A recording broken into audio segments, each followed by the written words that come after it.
wabarakatuh. Perkenalkan, saya Rena Mahriani Nasution SPD, guru biologi SMA Negeri 2 Kota Pinang, calon guru penggerak angkatan ke-7. Kali ini saya akan memaparkan tugas saya dari modul 1.2.A.3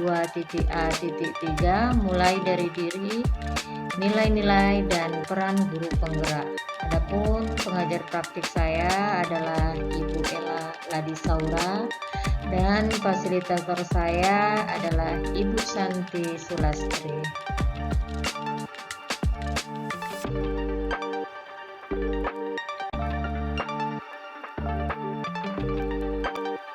Adapun soal pemantik pada modul ini adalah apa peristiwa positif dan negatif yang akan saya tuliskan pada diagram trapesium usia berikut ini. Kemudian selain saya, siapa lagi yang terlibat di dalam masing-masing peristiwa pada diagram trapesium yang saya gambarkan berikut ini. Adapun perjalanan hidup saya sejak saya lahir, dari usia 6 tahun saya mulai masuk di usia sekolah dasar karena saya tidak mengenyam pendidikan taman kanak-kanak. Saya langsung SD di usia 6 tahun. Selama 6 tahun selesai saya SD, saya lanjut mondok di pesantren Sanawiyah At-Thahiriyah Gunung Slamet. Di sana saya mondok 3 tahun, lalu saya lanjut ke sekolah menengah atas atau tepatnya di Madrasah Aliyah Negeri Rantau Prapat. Nah, di sana saya mulai serius, lebih sungguh-sungguh dalam menjalani proses pendidikan.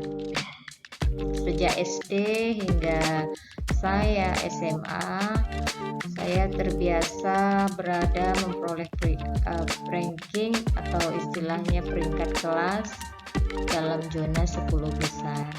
Sehingga ketika SMA saya masuk dalam perekrutan anak-anak yang dijaring untuk masuk perguruan tinggi negeri yang tanpa testing. Dan di situ saya terpilih, saya lulus jalur PMDK di jurusan pendidikan biologi Unimed. Namun pada saat itu, setelah nama saya diumumkan, saya menyampaikan berita gembira kepada orang tua, namun hal negatif yang membuat saya saat itu sedikit merasa kecewa karena orang tua saya menyuruh saya agar menunda kuliah selama 1 tahun. Orang tua saya menyuruh saya menunda kuliah bukan tanpa alasan. Mereka punya alasan karena saat itu kondisi ekonomi sedang tidak baik-baik saja. Namun karena saya bersikeras, memohon dan meyakinkan kepada orang tua, maka akhirnya saya pun tetap lanjut kuliah di tahun itu juga, tepatnya waktu itu di tahun 2003. Saya menyelesaikan kuliah kurang lebih 9 semester di tahun 2008. Tepatnya saat saya berumur 22 tahun, saya lulus sarjana S1. Di tahun yang sama, di akhir tahunnya, saya juga alhamdulillah mengikuti tes CPNS dan dinyatakan lulus.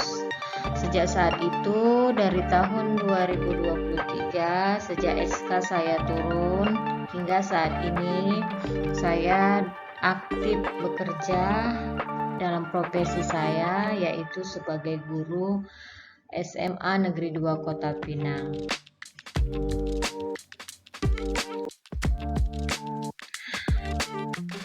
Adapun dampak emosi apa saja yang saya rasakan hingga sekarang? Hal positif yang saya rasakan, saya banyak merasakan hal-hal positif dalam kehidupan. yang saya jalani. Sejak duduk di sekolah dasar, seperti yang saya ungkapkan sebelumnya, saya terbiasa berada pada peringkat 10 besar walaupun saya tidak pernah peringkat 1. Pernah sekali, itu pun waktu SMA kelas 1 catur bulan kedua.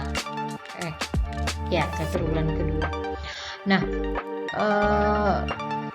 selanjutnya ketika saya masuk universitas lewat jalur undangan atau yang dikenal dulunya dengan sebutan PMDK, selama kuliah saya aktif sebagai komisaris kelas dan juga anggota senat fakultas. Di bidang lainnya saya juga mengikuti organisasi HMI, teater, dan saya juga mendapatkan beasiswa selama kuliah. Dan setelah saya wisuda 2008, saya dinyatakan lulus CPNS setelah saya mengikuti ujian di akhir tahun tersebut.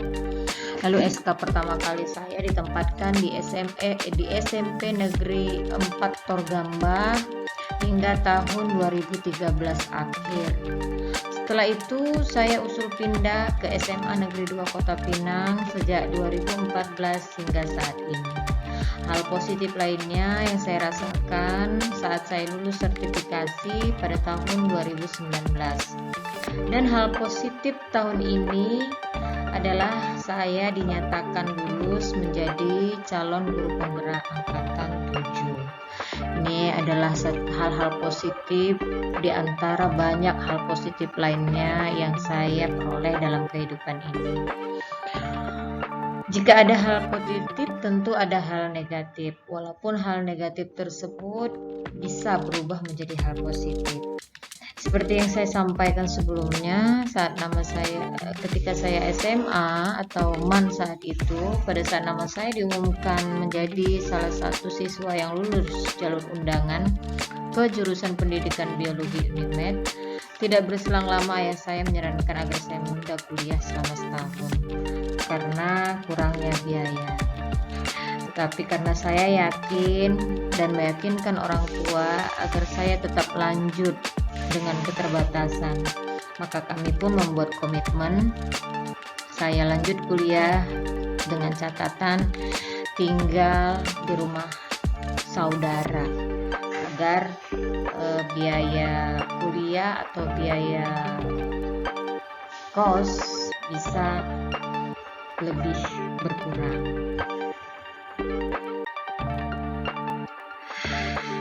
Mengapa momen yang terjadi di sekolah masih dapat saya rasakan dan masih dapat mempengaruhi diri saya di masa sekarang?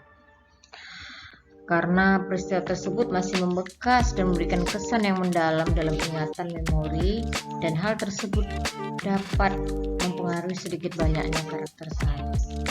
Momen yang tak terlupakan saat saya sekolah di tingkat madrasah sanawiyah. Saya pernah dimarahi guru, bahkan direndahkan karena melanggar peraturan. Kata-katanya saat itu masih terngiang bahwa di masa depan saya tidak akan menjadi orang, istilahnya tidak punya pencapaian dan tergolong orang yang gagal karena saya tidak disiplin saat itu. Saya tidak marah ataupun dendam, saya hanya tersenyum sambil berkata di dalam hati, suatu saat kata-kata negatif itu hanya akan menjadi bualan atau isapan jempol yang tidak terbukti. Nyatanya, setelah saya lanjut sekolah madrasah aliyah negeri dan lanjut kuliah, bahkan hingga saat ini, sudah banyak hal yang bermanfaat dan membanggakan bagi saya dan keluarga saya, juga rekan sahabat-sahabat saya yang sudah saya capai. Sekolah juga merupakan tempat mengukir banyak kenangan bersama guru-guru yang peduli dan sahabat-sahabat yang selalu saling berbagi suka dan duka.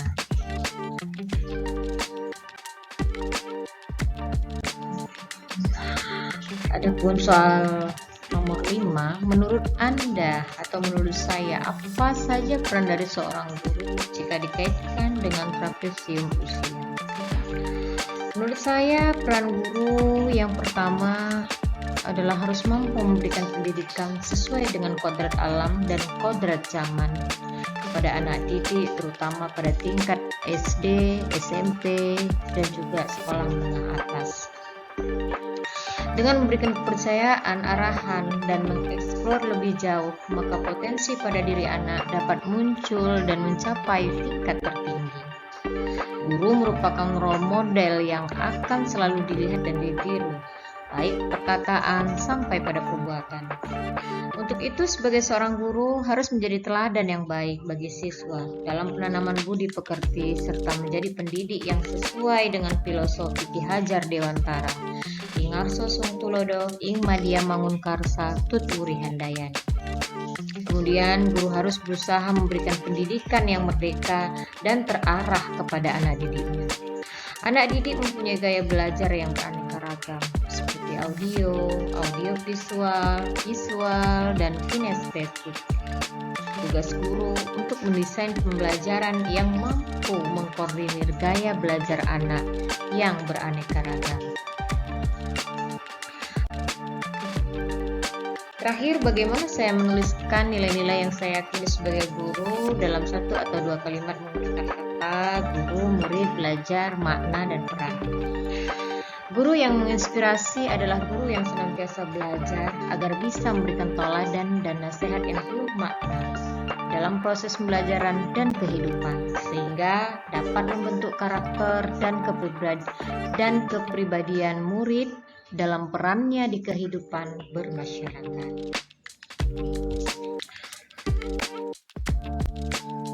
So thank you atas sudah bersedia menonton video ini. Sampai jumpa. Salam guru penggerak, tergerak, bergerak, menggerakkan.